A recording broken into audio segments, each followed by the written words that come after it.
Ìtì máa ń guni níwájú ìyọ́lọ́wọ́ ìtàn ìtọ́tẹ̀ ìdánimọ̀ ìyá. Bàtà bàbá Aṣọ́láyà yìí ọ̀rọ̀ tó fi yà.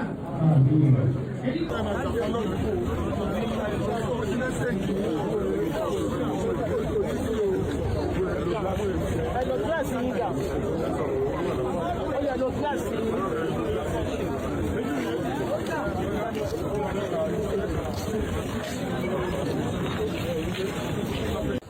Àwọn akẹgbẹ́ mi tó wà níbí wọ́n kà kọ́dìrì orúkọ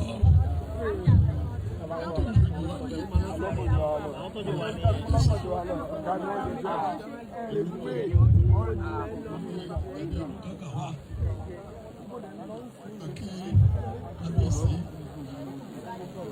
ọba olùtí ìlàrò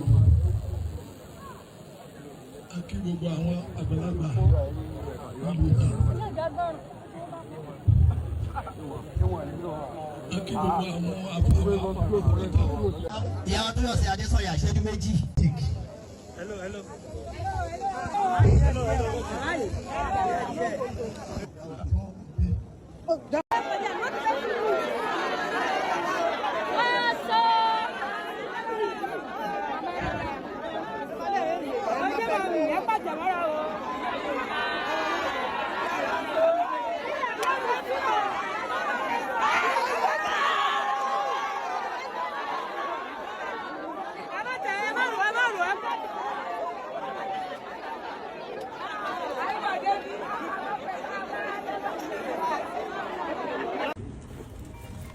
It's actually very sad.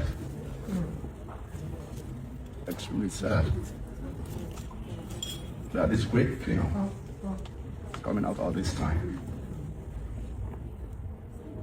Uncle Taiwo. Uncle Taiwo.